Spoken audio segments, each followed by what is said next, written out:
ये कहानी सोनपुर नाम के एक छोटे से गांव की है, जहां रामदीन नाम का एक गरीब व्यक्ति रहता था, जो स्वभाव से बहुत ईमानदार और कर्म से बहुत मेहनती था। रामदीन का एक बेटा था, जिसका नाम आकाश था। आकाश भी अपने पिता की तरह बहुत मेहनती था। आकाश जब छोटा था, तभी उसकी माँ का किसी बड़ी बीमारी के चलते देहांत हो गया था, जिसके पश्चात आकाश के पिताजी ने फैसला किया कि वह दूसरी शादी कभी नहीं करेंगे और खुद ही आकाश को पालेंगे। दोनों पिता पुत्र राजा विक्रम सिंह के यहाँ काम करते थे। दोनों का काम राजमहल के पूरे बगीचे में पानी डालना और उसकी देखभाल करना था। दिन भर मेहनत करने के बाद राजमहल से उन्हें केवल 2 किलो अनाज मिलता था। 2 किलो अनाज में रामदीन और आकाश का बड़ी मुश्किल से गुजारा होता था। इसलिए वह दोनों हमेशा भूखे ही रहते थे या फिर आधा पेट अनाज खाकर अपना गुजारा करते थे। दोनों राजमहल से मिलने वाले अनाज से खुश नहीं थे, परंतु उनमें इतनी हिम्मत नहीं थी कि वह राजा से इस बारे में कह सके। इस सब की रामदीन को तो आदत पड़ चुकी थी, परंतु आकाश अभी हट्टा कट्टा था और उसके शरीर के हिसाब से उसे बहुत कम खुराक मिल रही थी, जिससे वह बहुत नाराज था। इसी सिलसिले में एक दिन वो अपने पिता से बात करता है। पिताजी, हमें राजा के यहाँ काम करना छोड़ देना चाहिए और कुछ और काम करना चाहिए। आकाश के मुंह से यह बात सुनकर रामदीन तो चौंक जाता है। क्या कहा? राजा के यहाँ का काम छोड़ दे? कहीं तुम पागल तो नहीं हो गए हो? नहीं पिताजी, मैं सही कह रहा हूँ। हमें राजा के यहाँ काम करना छोड़ देना चाहिए। आखिर इतनी मेहनत करके हमें मिलता क्या है? बस 2 किलो अनाज। इतने कम अनाज से ना तो हमारा पेट ठीक से भर पाता है और ना हमारा ठीक से गुजारा हो पाता है। और यदि हम सही से खाएंगे नहीं तो हम काम कैसे करेंगे? इससे अच्छा अगर हम किसी दूसरे शहर में जाकर नौकरी करेंगे तो कम से कम इससे ज्यादा कमाएंगे और अभी जिस तरह रह रहे हैं उससे अच्छी हालत में रहेंगे। रामदीन भी आकाश की बात से सहमति रखता था, परंतु वह राजा से बहुत डरता था, जिस कारण वह राजा की नौकरी नहीं छोड़ पाता था। बेटा, तू सही कहता है। भूखे रहने से मेरी तबीयत भी खराब रहती है। भूखे रहने के कारण कभी कभी तो मुझे दिखाई भी नहीं देता है। लेकिन हम राजा की नौकरी नहीं छोड़ सकते। अगर हम राजा की नौकरी छोड़कर भाग गए और कहीं और जाकर काम करने लगे तो राजा हमें ढूंढकर बहुत दर्दनाक सजा देगा। हमारी भलाई इसी में है कि हम चुपचाप राजा के यहाँ काम करते रहे। चल, अब इन बातों को छोड़ और जल्दी जाकर जंगल से थोड़ी सूखी लकड़ियां लेकर आ जा। तब तक मैं खाना बनाने की तैयारी करता हूँ। पिता का डर देखकर और ऐसी बातें सुनकर आकाश भी डर जाता है और दूसरे शहर जाकर नौकरी करने का अपना ख्याल छोड़ देता है। रामदीन और आकाश के बीच की बात खत्म हुई और आकाश वहां से जंगल की ओर लकड़ियां लेने चला जाता है। आकाश के जाने के कुछ समय बाद उसके घर पर कमला चाची आ जाती है, जो उनके घर से थोड़ी दूरी पर रहती है। रामदीन भाई, क्या हो रहा है? सब कुशल मंगल है ना? हाँ बहन, सब बढ़िया है। और बताइए कैसे आना हुआ? मुझसे कोई काम था क्या? नहीं रामदीन भाई, कोई काम नहीं था, बस एक जरूरी बात करनी थी तुमसे, तो चली आई। हाँ बोलिए ना, क्या जरूरी बात करनी है मुझसे? रामदीन भाई, तुम्हारी पत्नी के गुजरने के बाद तुमने बहुत दुख देखे हैं। उसके जाने के बाद घर संभालना और साथ साथ काम करना, और अब भी वही कर रहे हो। अब तो तुम्हारा बेटा जवान हो गया है, तुम उसकी शादी क्यों नहीं करा देते? बहू आएगी तो घर संभाल लेगी, तो कम से कम घर के कामों से तो तुम्हें छुट्टी मिल जाएगी। कमला बहन, पर आकाश की शादी हुए तो 1 साल बीत चुका है। क्या कहा तुमने? आकाश की शादी हुए 1 साल बीत चुका है? लेकिन तुमने यह बात तो अब तक किसी को बताई ही नहीं है। ऐसी क्या वजह है जो तुमने इतनी बड़ी बात छुपा कर रखी है? नहीं बहन, ऐसी कोई वजह तो नहीं है। आकाश की औरत अपने माँ के यहाँ है। जरा मुझे भी तो बताना, आखिर बहू अपने माँ के यहाँ क्यों है? तुमने उसे वहां क्यों छोड़ रखा है? बेटे की शादी क्या बहू को मायके में छोड़ने के लिए की है? तुम आकाश से कहते क्यों नहीं हो कि वह अपने पत्नी को उसके मायके से लेकर आए? तुम आज ही आकाश को भेज दो बहू को अपने मायके से लेकर आने के लिए। कैसे भेज दूं बहन? तुम तो देख ही रही हो, हमें गरीबी चारों तरफ से घेरे हुई है। हमारे घर में बहू को सोने के लिए एक चारपाई तक नहीं है, और हमारे पास इतने पैसे भी नहीं है कि हम बाजार से चारपाई खरीद कर ला सके। और तो और, ना ही आकाश के पास ऐसे कपड़े हैं जिन्हें पहनकर वह अपने ससुराल जा सके। हमारी हालत इतनी खराब है कि आकाश के पास केवल 2 जोड़ी कपड़े हैं, और उनमें से एक तो बुरी तरह से फटा हुआ है। और फटे हुए कपड़े पहनकर ससुराल जाता हुआ आकाश भला कैसे अच्छा लगेगा? अरे वाह रामदीन भाई, मैं तो तुम्हें बड़ा होशियार समझती थी, मगर तुम तो बहुत बड़े मूर्ख निकले। बस इतनी सी बात के लिए तुमने आकाश की पत्नी को उसके मायके छोड़ रखा है। मैं तो सोच रही थी कोई बड़ा बखेड़ा होगा, मगर ये भी कोई बात हुई? चारपाई और कपड़ों की वजह से तुम घर की बहू को घर नहीं लेकर आ रहे हो? चलो, मैं दूंगी तुम्हें चारपाई अपने घर की, जिस पर बहू सो बैठ सके, और आकाश के लिए नए कपड़े भी खरीद कर लाऊंगी। नहीं कमला बहन, रहने दीजिए। आप क्यों खामखा में परेशान हो रही हो? इसमें परेशानी किस बात की भाई? आखिर आकाश मेरे भी तो बच्चे जैसा है। फिर इतना कहकर कमला चाची अपने घर की ओर चल देती है। कमला चाची के जाने के बाद रामदीन सोचने लगता है, ठीक ही तो कह रही थी कमला बहन। मुझे अपनी बहू को अपने यहाँ बुला लेना चाहिए। अगर बहू आ जाएगी तो हमें भी घर के कामों से राहत मिल जाएगी। मैं कल ही भेज दूंगा आकाश को, ताकि वह बहू को लेकर आ जाए। फिर कुछ समय बाद कमला चाची वापस आकर अपने घर से रामदीन के लिए चारपाई और आकाश के लिए नए कपड़े छोड़ जाती है, ताकि आकाश उसकी पत्नी को अपने घर लेकर आ सके। कमला चाची के जाने के कुछ देर बाद आकाश जंगल से लकड़ियां काटकर जब घर लौटा, तब उसने घर में रखी चारपाई देखी, और अचानक घर पर चारपाई देखकर वो अपने पिता रामदीन से पूछने लगा, पिताजी, मुझे जंगल गए बस कुछ ही समय हुआ था, उतने में आप यह चारपाई कहां से लेकर आ गए? बेटा, यह चारपाई मैं नहीं लेकर आया। यह तो थोड़ी दूरी पर रहने वाली कमला बहन ने हमें दिया है, और उन्होंने तुम्हारे लिए नए कपड़े भी लाकर दिए हैं। लेकिन पिताजी, कमला चाची ने यह चारपाई और नए कपड़े क्यों दिए हैं? बेटा, यह चारपाई हमारे लिए नहीं, बल्कि तुम्हारे पत्नी के लिए दिया है, और नए कपड़े तुम्हारे लिए, ताकि तुम अपने ससुराल जा सको।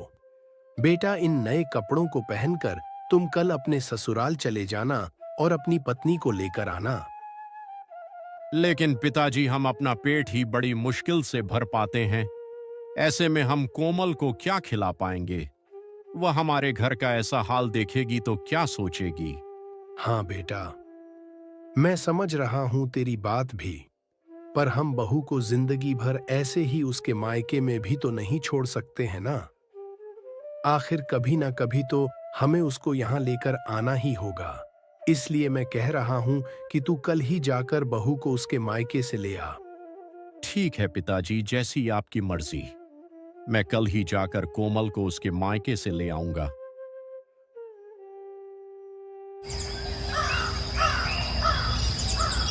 अगली सुबह आकाश अपनी पत्नी कोमल को लाने अपने ससुराल की ओर चल देता है। ससुराल में आकाश की बहुत खातिरदारी होती है। आकाश 1 हफ्ते तक अपने ससुराल में ही रुक जाता है। देखते देखते 1 हफ्ता बीत जाता है। उसके बाद आकाश अपनी पत्नी कोमल को लेकर अपने घर चल देता है। लेकिन रास्ते में आकाश सोचने लगता है, अभी तो हमारा घर बहुत ही गंदगी से भरा हुआ होगा। कोमल देखेगी तो हमारे बारे में क्या सोचेगी? एक काम करता हूं, अभी के लिए मैं कोमल को कमला चाची के घर छोड़ आता हूं। उसके बाद मैं अपने घर की सफाई कर लूंगा। आकाश अपनी पत्नी को कमला चाची के घर छोड़कर अपने घर चला जाता है। परंतु जब रामदीन ने आकाश को घर अकेले आते देखा, तो उसने आकाश से पूछा, बेटा तू अकेले ही आ रहा है? तेरी पत्नी कहाँ है? तू उसे क्यों नहीं लेकर आया? पिताजी, मैं कोमल को ले आया हूं, परंतु अभी के लिए मैं उसे कमला चाची के यहाँ छोड़ आया हूं, क्योंकि हमारा घर अभी बहुत गंदा है और घर का सारा सामान इधर उधर बिखरा पड़ा है। कोमल ये सब देखेगी तो शायद उसे ये सब अच्छा ना लगे। जब मैं घर की साफ सफाई कर लूंगा तो कोमल को चाची के यहाँ से ले आऊंगा। साफ सफाई तो होती रहेगी, पहले तू महाराज के पास चल। वे तुझे 4 दिन से रोज बुला रहे हैं। मैं उनसे रोज कोई ना कोई बहाना कर देता हूं। तुझे अपने ससुराल में हफ्ते भर नहीं रुकना चाहिए था। पता नहीं महाराज तुझे क्यों रोज ढूंढ रहे हैं। आकाश बगैर सफाई किए केवल अपने नए कपड़े बदलकर अपने पिता के साथ राजमहल की ओर चल पड़ता है। अब शाम होने को थी। इधर रामदीन और आकाश राजमहल से अपने घर लौटने को थे और उधर कमला चाची ने अपने घर पर कोमल की खूब खातिरदारी की और फिर कोमल से कहा, बेटी तुम बहुत समझदार हो, भगवान तुम्हें हमेशा खुश रखे। चलो मेरे साथ, मैं तुम्हें तुम्हारे घर छोड़ आती हूँ। चाची की बात सुनकर कोमल को बड़ा आश्चर्य हुआ।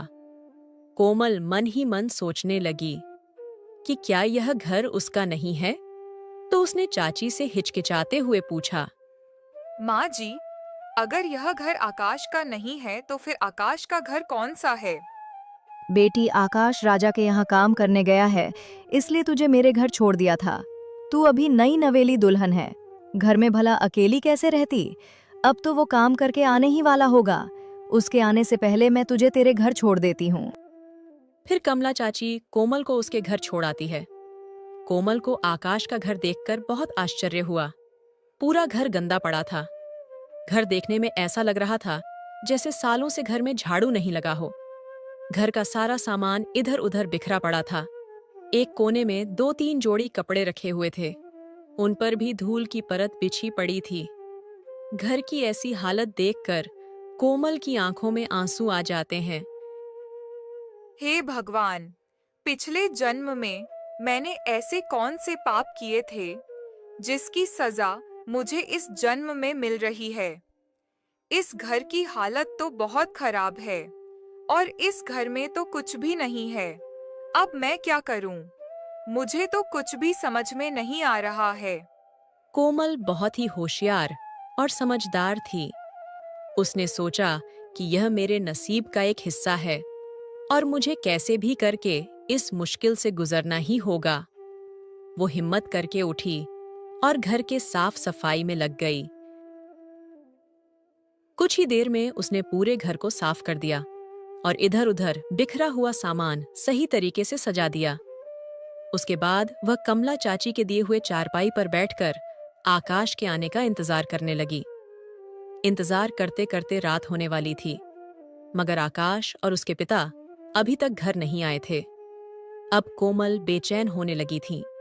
उसका दिल घबराने लगा कि कहीं कोई चोर उचक्का उसके घर में ना घुस जाए। उसके दिमाग में तरह तरह के ख्याल आने लगते हैं। उतने में ही आकाश और उसके पिता हाथ में अनाज की बोरी लिए घर पर आ जाते हैं। घर में आकर उन्होंने देखा कि उनके घर का तो नक्शा ही बदल गया था। जो घर हमेशा कूड़े का ढेर बना रहता था, आज वह हीरे की तरह चमक रहा था। यह देखकर दोनों बाप बेटे बहुत खुश हो जाते हैं। आकाश ने 2 किलो अनाज जो उन्हें राजमहल से मिलता था अपने पत्नी को दे दिया और फिर उससे बोला, लो कोमल, ये अनाज आज के लिए है, इसे पका लो। कोमल को 3 लोगों के लिए इतना कम अनाज देखकर बहुत ही आश्चर्य हुआ। वो आकाश से पूछने लगी, इतना अनाज तो 3 लोगों के लिए बहुत कम है। आपको अनाज थोड़ा ज्यादा लाना चाहिए था। कोमल, राजमहल से हमारे काम के बदले केवल 2 किलो अनाज ही मिलता है। अब तुम ही बताओ, मैं ज्यादा अनाज कहाँ से ले आता? आप लोग राजमहल में पूरे दिन काम करते हो और उसके बदले राजमहल से आप लोगों को केवल 2 किलो अनाज मिलता है। यह तो आप लोगों के साथ नाइंसाफी हो रही है। लेकिन बेटी, हम कर भी क्या सकते हैं? हमें राजमहल से जो अनाज मिल रहा है वह राजा के कहे अनुसार मिल रहा होगा, और हम राजा के हुक्म के खिलाफ जाकर और अनाज भी तो नहीं मांग सकते। पिताजी, कल से आप लोग यह 2 किलो अनाज मत लेना और राजा से एक बार कह देना कि महाराज, 2 किलो अनाज से हमारा पेट नहीं भरता है। आपकी बहुत कृपा होगी यदि आप हमारा अनाज 2 किलो से बढ़ाकर 5 किलो कर दें। और हाँ, यह सब राजा से कहते वक्त आप लोग बिल्कुल भी मत डरिएगा। अगर राजा ऐसा करने से इनकार करते हैं तो आप लोग वहाँ काम करने से साफ मना कर देना। अगर राजा को आपकी जरूरत होगी तो वह आपसे काम करवाएंगे, वरना नहीं करवाएंगे। कोमल, अभी तुम राजा को नहीं जानती हो, इसलिए ऐसी बातें कर रही हो। अगर राजा को पता चल गया ना तो वह हमारी जुबान कटवा देंगे। ऐसे कैसे राजा तुम्हारी जुबान कटवा देंगे? तुमने कोई गलत काम तो नहीं किया है ना? तुमने किसी को लूटा तो नहीं है और ना ही झूठ बोल रहे हो, सिर्फ अपना हक ही तो मांग रहे हो। तो फिर तुम्हें किस बात का डर है? और जो व्यक्ति अपना हक नहीं मांग सकता वो जिंदगी में कुछ नहीं कर सकता। राजा आप लोगों को कुछ नहीं करेंगे, इसीलिए तो मैं कह रही हूँ। एक बार राजा से अनाज बढ़ाने के लिए जरूर से कहना। ठीक है बेटी, तुम इतना कह रही हो तो मैं कल राजा से जरूर बात करूंगा। अभी के लिए तुम इस अनाज को बना लो। उस रात कोमल भी मान जाती है और सबके लिए उन्हीं 2 किलो अनाज से खाना बना लेती है।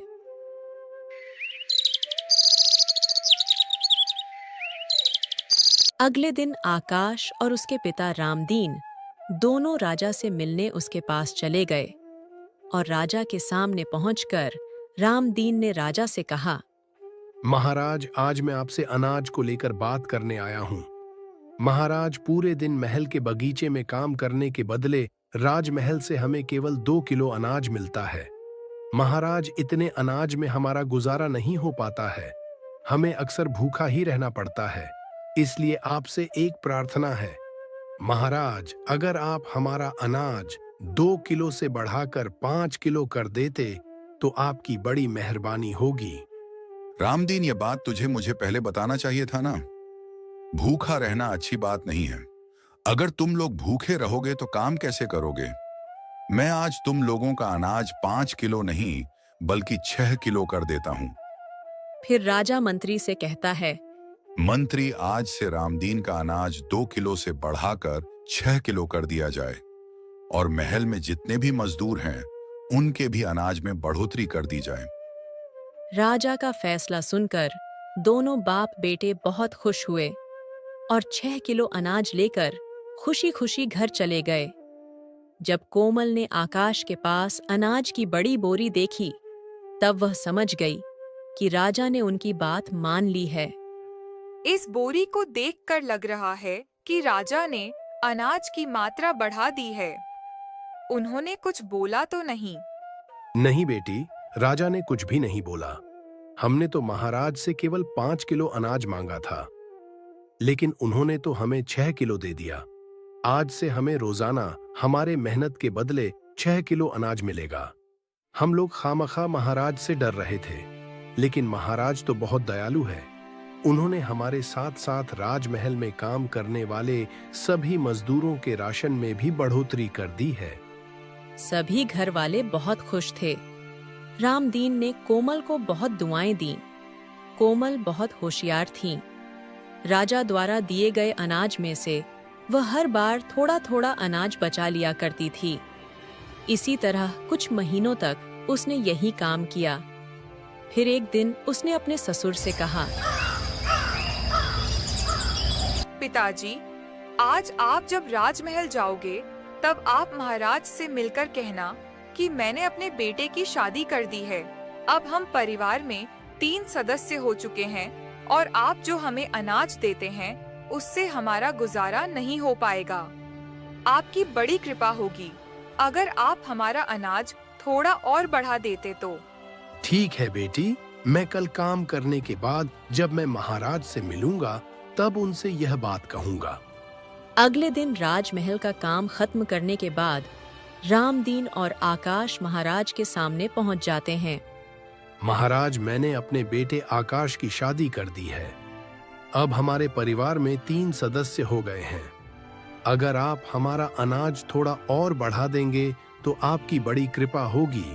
हाँ, तो तुमने बहुत अच्छा किया रामदीन, जो तुमने आकाश की शादी कर दी।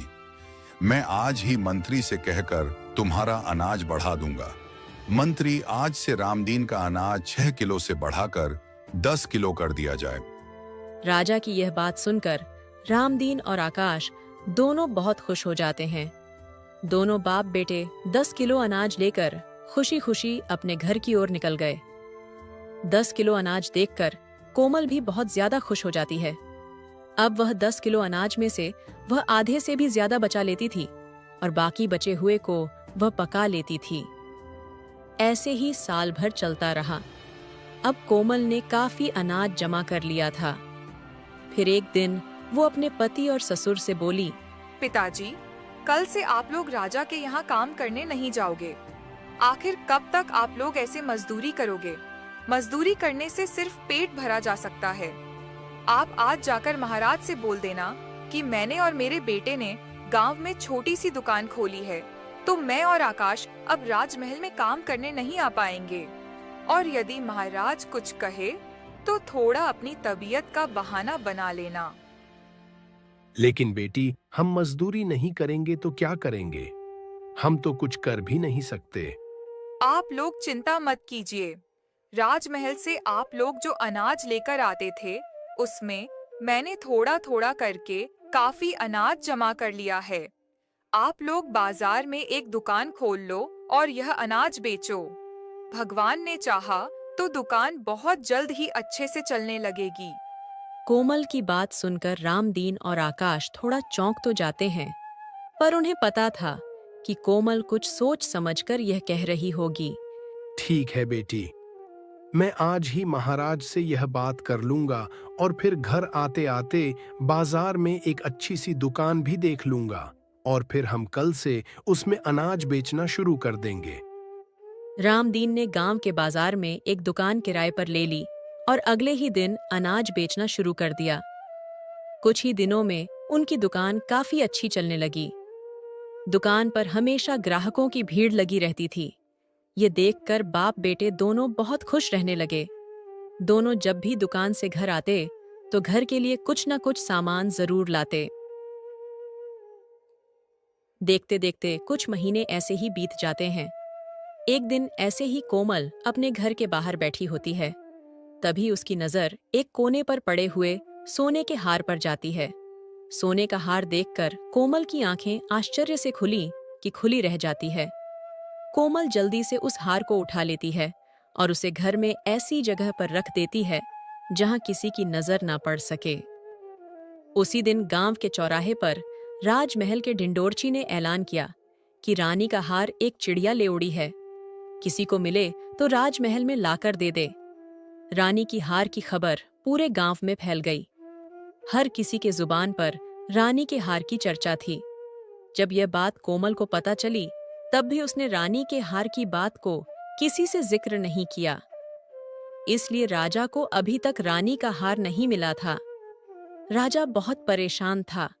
वो मंत्री से बोला, क्या हुआ मंत्री? हार के बारे में कुछ पता चला या नहीं अभी तक?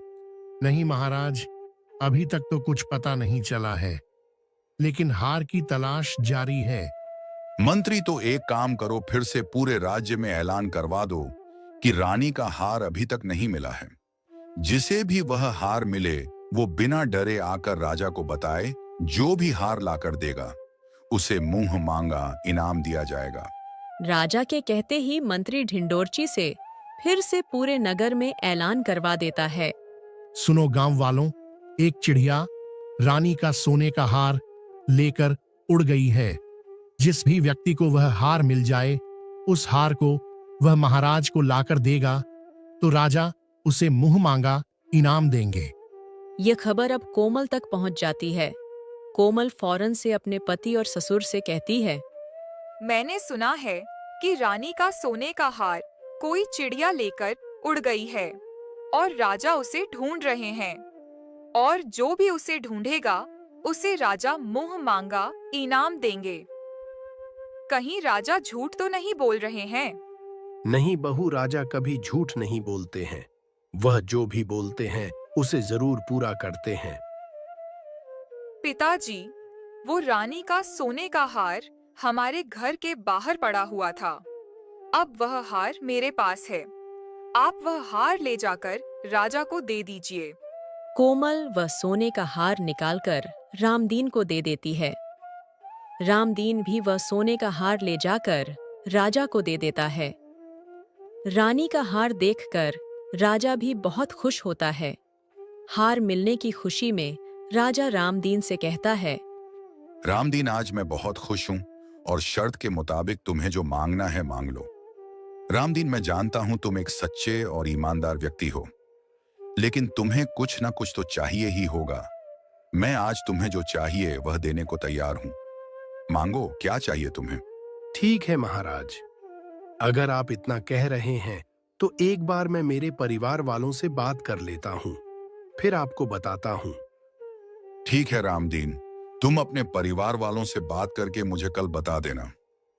रामदीन राजा को रानी का हार लौटाकर अपने घर चला जाता है। घर पहुंचकर वह कोमल से कहता है, बेटी, महाराज मुझे इनाम देना चाहते थे, लेकिन मैंने उन्हें कह दिया कि मैं एक बार अपने परिवार वालों से बात करके बताऊंगा। आपने बहुत अच्छा किया पिताजी। अब आप कल महाराज से मिलकर उनसे कहना कि क्या आप मुझे थोड़ी सी जमीन दे सकते हैं, जिस पर खेती करके मैं अपने परिवार का गुजारा अच्छे से कर सकूंगा। ठीक है बेटी, जैसा तुम कह रही हो मैं कल महाराज से वैसे ही कहूंगा। अगले दिन रामदीन राजमहल पहुंचकर राजा के सामने खड़ा हो गया और रामदीन को देखकर राजा ने रामदीन से कहा, कहो रामदीन, अपने परिवार वालों से क्या बात करके आए हो? महाराज, अगर आप मुझे थोड़ी सी जमीन दे देते तो मैं उस पर खेती करके अपने परिवार का अच्छे से पालन पोषण कर सकूंगा। ठीक है रामदीन, मैं आज ही मंत्री से कहकर गांव में 5 बीघा जमीन दिलवा देता हूं। मेरी दुआ है कि तुम इस जमीन पर खेती करके खूब फूलों, फलों और खूब तरक्की करो। फिर राजा मंत्री से कहकर रामदीन को गांव के अंदर 5 बीघा जमीन दिलवा देता है। अब आकाश दिन रात खेतों में मेहनत करता है और रामदीन अपनी अनाज की दुकान चलाता है। कुछ ही दिनों में वह बहुत धनी हो जाते हैं। फिर गांव के अंदर एक अच्छा सा और बड़ा सा घर खरीद लेते हैं। अब उनके घर में किसी भी चीज की कमी नहीं थी। इस तरह कोमल की समझदारी और चालाकी से कुछ ही दिनों में रामदीन और आकाश की गरीबी के दिन दूर हो जाते हैं और अमीरी के दिन आ जाते हैं। तो दोस्तों, कहानी आपको कैसी लगी हमें कमेंट में जरूर बताएं। अगर आपको हमारी मेहनत पसंद आई हो तो हमारे चैनल को सब्सक्राइब करना ना भूलें।